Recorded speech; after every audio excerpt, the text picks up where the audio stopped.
बिस्मिल्लाहिर्रहमानिर्रहीम। अस्सलाम वालेकुम स्टूडेंट्स। तो आज की हमारी इस वीडियो का टॉपिक है responsibility towards institution and profession. ठीक है, आज हमने पोर्टफोलियो की एंट्री नंबर 3 करनी है ऑफ द ब्लॉक 1। इसको ये जस्ट एज ए टेम्पलेट लेना है आपने और इसमें मॉडिफिकेशंस करनी है। मॉडिफिकेशंस क्या करनी है ये मैं आपको पहले बता देती हूँ कि जो इस पोर्टफोलियो की रिक्वायरमेंट है वो ये है कि आपने इसको क्विज़ की फॉर्म में लिखना है। तो आपने क्या करना है, एक जनरल ओवरव्यू मैं आपको दूंगी कि क्या क्या लिखना है, क्या क्या कंपोनेंट्स लिखने ज़रूरी हैं।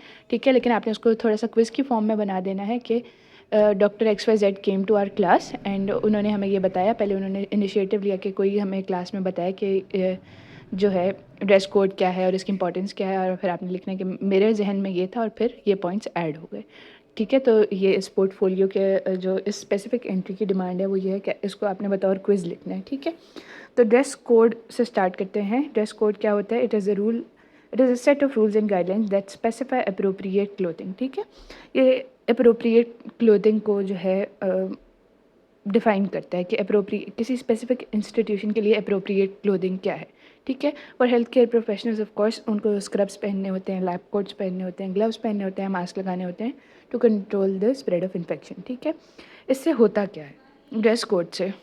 ड्रेस कोड सबसे पहले लेवल ऑफ फॉर्मेलिटी को डिटरमिन करेगा कि किसी भी जो सर्विस प्रोवाइडर है और कस्टमर है, या फिर हेल्थ केयर सेटिंग्स में हेल्थ केयर प्रोवाइडर है और पेशेंट है, उसके दरमियान लेवल ऑफ फॉर्मेलिटी क्या है। फॉर एग्जांपल, आप किसी भी इंस्टीट्यूशन में जाएं तो वहाँ पे जो है आपको डिफरेंट लेवल्स ऑफ फॉर्मेलिटी मिलते हैं, पहली बात। और ड्रेस कोड में एक बात जो रह गई थी वो ये है कि dress code is not like a uniform, rather it is a set. मतलब आप किसी भी तरह के कोई भी कपड़े पहन सकते हैं, पैटर्न डिपेंड नहीं करता, बल्कि ये डिपेंड करता है कि वो किस तरह के। फॉर एग्जांपल, चप्पल्स और सैंडल्स नहीं अलाउड होती मोस्ट ऑफ द इंस्टीट्यूशन में, कॉलर वाली शर्ट्स, कोट्स, इस तरह की डिमांड्स होती हैं किसी स्पेसिफिक इंस्टीट्यूशन में। ठीक है, इसके अलावा क्या है कि ये लेवल ऑफ़ फॉर्मेलिटी को डिटरमिन करेगा। लेवल ऑफ़ फॉर्मेलिटी को किस तरह से डिटरमिन करेगा कि अगर आप एक हॉस्पिटल में जा रहे हैं तो डॉक्टर का लेवल ऑफ़ फॉर्मेलिटी अलग होगा with the patient.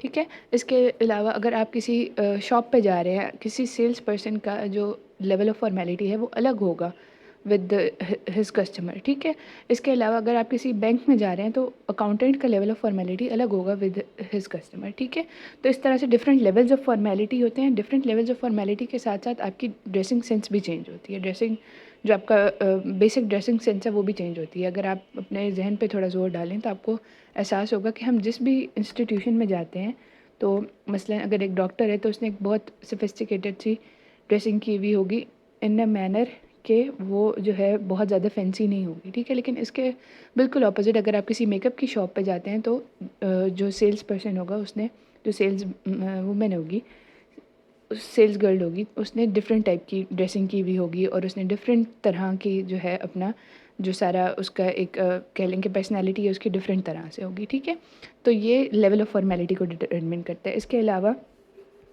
Professionalism dedication show करता है और of course health care professionals के लिए सेफ्टी को डिटरमिन करता है कि उनकी अपनी सेफ्टी भी हो और पेशेंट्स की सेफ्टी भी हो। दूसरा, कल्चरल स्टैंडर्ड्स को, कि आपका इंस्टीट्यूशन बाकी इन्वायरमेंट के साथ फिट इन हो रहा हो, इसको जो है डिटरमिन करता है dress code. For health care providers of course they will where scrubs, will where lab quotes, will have gloves and mask. ठीक है, इसकी इंपॉर्टेंस क्या है? For health care providers infection को कंट्रोल करती है, पेशेंट कंफर्ट बहुत ज़्यादा मैटर करता है, बहुत बहुत ज़्यादा, क्योंकि आपका ड्रेस कोड डिटरमिन कर रहा होता है कि आप पेशेंट को कंफर्टेबल फील करा रहे हैं या नहीं। For example, in health care settings अगर किसी डॉक्टर ने बहुत ज़्यादा फैंसी कपड़े पहने हुए हैं, ठीक है, या बहुत कुछ रैंडम, बहुत ज़्यादा ही रैंडम कपड़े पहने हुए हैं या चप्पल पहनी हुई है, ठीक है, और इसके अलावा या फिर बहुत ज़्यादा फैंसी ड्रेसिंग की हुई है, ठीक है, एक नॉर्मल जो है ना इसमें रह के ड्रेसिंग होनी चाहिए। ठीक है, अगर उसने बहुत ज़्यादा फैंसी ड्रेसिंग की हुई है या बिल्कुल रैंडम ड्रेसिंग की हुई है तो उससे क्या होगा कि पेशेंट को लगेगा, अगर बहुत ज़्यादा रैंडम ड्रेसिंग की हुई है और either in both the cases, उसको लगेगा कि इसको कंसर्न नहीं है मुझसे। ठीक है, और अगर उसने एक सूटेबल ड्रेसिंग की हुई होगी तो पेशेंट भी अच्छा फील करेगा, कंफर्टेबल फील करेगा, और वो ये फील करेगा कि हाँ भाई, डॉक्टर को मुझसे कोई कंसर्न है, it's not like I am another person. ठीक है, इसके अलावा टीम कोहेजन होगी, इससे जो है एक यूनिफॉर्मिटी शो होगी ना, जो है कोई भी सुपीरियॉरिटी या इन्फीरियॉरिटी कॉम्प्लेक्स का शिकार नहीं होगा और टीम कोहेजन होगी। ऐसा जो है ड्रेस कोड से एक पता चलेगा कि ये इस हॉस्पिटल की स्पेसिफिक टीम है, ठीक है, ये यहाँ के वर्कर्स हैं। ठीक है, इसके अलावा क्या होगा, एथिकल कंसिड्रेशंस को ध्यान में रखा जाएगा। जब ड्रेस कोड एक जो है सेट ऑफ रूल्स बना दिया जाएगा, तो उसके बाद उसका जब उस पर अमल किया जाएगा तो क्या होगा कि एथिकल कंसिड्रेशंस को ध्यान में रखते हुए वो रूल्स बनाए गए होंगे, और उसके बाद उन्हीं को लेके जब हेल्थ केयर प्रोफेशनल्स चलेंगे तो जो इन्वायरमेंट में फ़िट इन होने वाली बात है वो इन्वायरमेंट में फ़िट हो रहे होंगे, ठीक है। इसके अलावा फॉलोइंग, अब हम आ जाते हैं following rules and regulations of an institution. इस पे ये हेल्थ केयर प्रोफेशनल्स के लिए क्यों ज़रूरी है, पेशेंट सेफ्टी के लिए ज़रूरी है, क्योंकि ज़्यादातर रूल्स एंड रेगुलेशंस बनते ही इसलिए हैं कि पेशेंट को सेफ़ रखा जा सके। दूसरा, legal and ethical compliance. For example, अगर किसी डॉक्टर ने कोई प्रिस्क्रिप्शन दी है और उस पर ऑफकोर्स स्टैम्प इसीलिए लगाई जाती है ताकि कि ये डिटर्मिन हो सके कि किस डॉक्टर ने इसको ये मेडिसिन प्रिस्क्राइब की है, ठीक है। जैसे एक हॉस्पिटल में बहुत सारे डॉक्टर होंगे, एक ही वार्ड में बहुत सारे डॉक्टर्स होंगे, तो किस स्पेसिफिक डॉक्टर ने ये ट्रीटमेंट या ये मेडिसिन उसको दी है पेशेंट को, ठीक है, इससे वो स्टैम्प लगाते हैं। अगर आपने स्टैम्प लगा दिया, इसका मतलब है now you are responsible for that. आप पे केस भी हो सकता है अगर आपने गलत मेडिसिन दी है या कोई गलत प्रोसीजर कर दिया है, ठीक है। तो इस वजह से लीगल एंड एथिकल कंप्लायंस हो जाती है by following rules and regulation, ठीक है। इसके अलावा इन्फेक्शन कंट्रोल होता है कि आपको मसलन एक रूल बना दिया गया है कि एक जो इंजेक्शन है वो अगर आपने एक पेशेंट पे यूज़ कर लिया तो उसकी सिरिंज आपने दोबारा यूज़ नहीं करनी है। इससे क्या होगा, इन्फेक्शन कंट्रोल होगा, ठीक है। इसके अलावा जो है, जो भी किसी एक पर्सन की इन्फेक्शन है वो दूसरे को नहीं लगेगी। और प्रमोशन ऑफ पब्लिक हेल्थ होता है by following rules and regulation. किस तरह से कि अगर मसलन आपको कहा गया है कि एक स्पेसिफिक, मसलन जब कोरोना था तो हर जो भी हॉस्पिटल्स थे उन्होंने रिपोर्ट करना होता था अगर उनके पास कोई भी कोरोना का केस आए। अगर आप रिपोर्ट करेंगे तो ऑफ कोर्स आप पब्लिक हेल्थ में कंट्रीब्यूट करेंगे, आप उसकी जो एक सही स्टैट्स है उसको मेंटेन करने में कंट्रीब्यूट करेंगे। और दूसरा, वैक्सीनेशन बहुत इंपॉर्टेंट होती हैं। फॉर एग्जांपल कोविड की वैक्सीनेशन ले लें कि वो आई थी और वो फ्री में जो है सबको लगाई गई थी। अगर आप सही स्टैट्स मेंटेन रखेंगे, रूल्स एंड रेगुलेशंस को फॉलो करेंगे, तो आप पब्लिक हेल्थ में कंट्रीब्यूट करेंगे और लोगों का भी फ़ायदा होगा, ठीक है।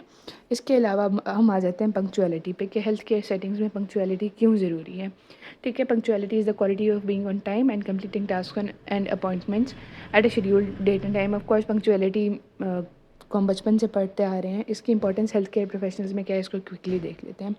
पेशेंट केयर होगी, ऑफ कोर्स जब जो डॉक्टर है वो टाइम पे आएगा तो पेशेंट केयर होगी, पेशेंट को ये रीअश्योर होगा कि जो है doctor cares for the patient, ठीक है। ये रीअश्योरेंस होगी पेशेंट को, पेशेंट का ट्रस्ट बिल्ड होगा कि जिस टाइम पे मुझे कहा जाता है उस टाइम पे मेरा इलाज भी होता है और उस टाइम पे मुझे देखा भी जाता है, मुझे वेट नहीं करना पड़ता और मुझे अपने जो सारा शेड्यूल है उससे निकल के नहीं आना पड़ेगा। और इससे क्या है, परसीव्ड बैरियर्स ख़त्म होंगे। क्या ख़त्म होंगे, परसीव्ड बैरियर्स ख़त्म होंगे और पेशेंट्स ईजीली आ सकेंगे, कंफर्टेबली आपसे इलाज करवाने आ सकेंगे, ठीक है। इसके अलावा टीम कोऑर्डिनेशन होगी। ऑफ कोर्स अगर एक जो है team member, for example doctor है, नर्स है, थेरेपिस्ट हैं, ठीक है, उन्होंने मिल के एक पेशेंट को वो देख रहे हैं, ठीक है। अगर एक जो है पर्सन वो आ गया है एट अर्लियर टाइम, ठीक है, और एक देर से आ रहा है, ठीक है, और एक आ ही नहीं रहा, तो टीम कोऑर्डिनेशन नहीं होगी और इफ़ेक्टिवली जो है मैनेज नहीं कर सकेंगे किसी भी डिज़ीज़ को। और ख़ास तौर पे जो इमरजेंसी सेटिंग्स हैं उनमें ये बहुत ज़्यादा पंक्चुअलिटी काम आती है, ठीक है। अगर आप पंक्चुअल नहीं हैं और आप टाइम पे नहीं आए और आईसीयू में कोई, फॉर एग्जांपल कोई इमरजेंसी में पेशेंट आया या आईसीयू का जो इंटेंसिव केयर यूनिट है उसमें कोई पेशेंट था और आपकी डिले की वजह से उसकी जो है डेथ हो गई है या वो किसी इरिवर्सिबल स्टेट में चला गया है, तो ऑफ कोर्स आप पे ये एक एथिकल इशू भी है और आप पे कोई केस भी बन सकता है। Okay, so that's all for today. I hope you find this video useful. Stay tuned and get subscribed to my channel.